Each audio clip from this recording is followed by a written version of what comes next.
Kevin has sent us a photo of some black marks on a floor. Now the black marks you see in question here, can you see what they look like? They look like something that many of us will have at home.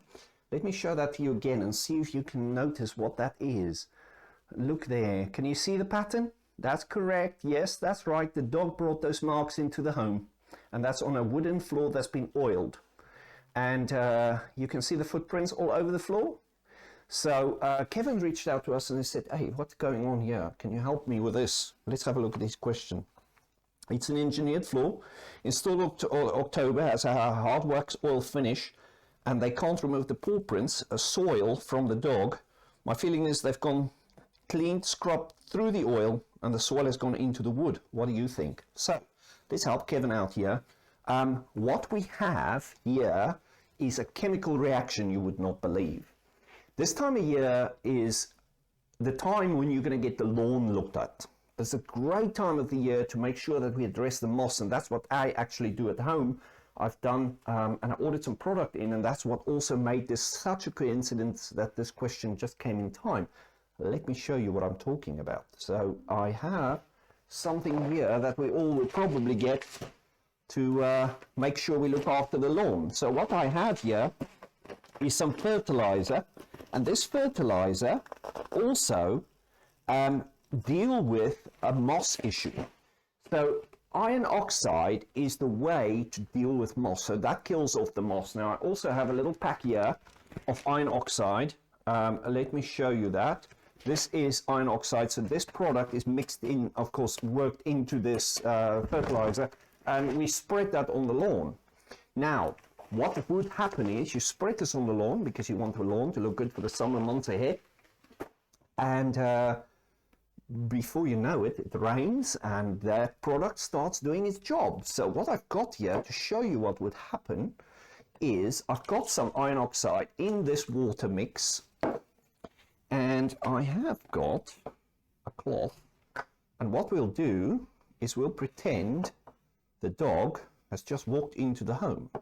So let's see if we can recreate that little effect. So this dog has just walked into the home. It's quite a big dog. Look at what happens. Now look what happens. I've got a little bit of water in this little bottle. See what happens if we do the same with water. So I've got a little mark there, little mark there. Those are his 3 toes. And we then have his little paw. Notice the difference? Let me work that in a little bit more. Hopefully my finger is not contaminated. Doesn't look like it. So then, what I'll now do, wipe that down, and then I'll wipe that down. Do you notice the difference?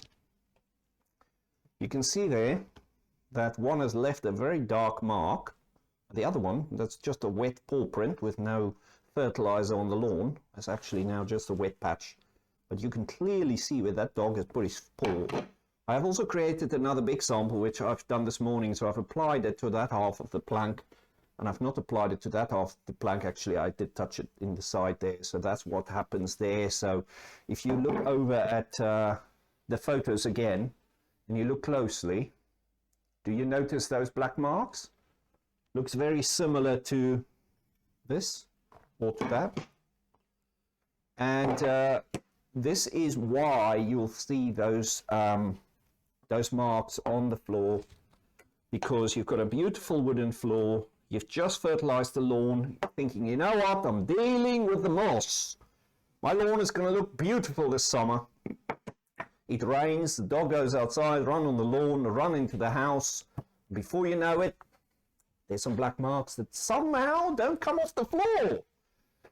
So Kevin's question was, has it been cleaned too much and now it's exposed the wood? Because in my sample, this wood has been exposed, it's been sanded down, so there's no finish on that wood. Normally, the oil will protect the floor, but it will only protect the floor until such a point that it has actually broken through and has gone into the wood, because what it is in fact a reactive stain. It's called a reactive stain because it's a chemical process that reacts with the wood.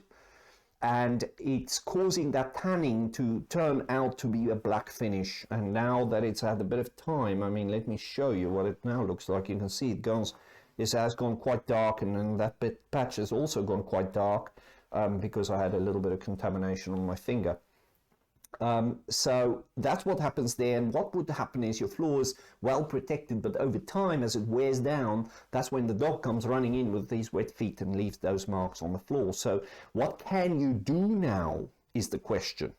What can you do now is the question, right? So what would you normally do in a case like this, considering it's not too deep into the floor?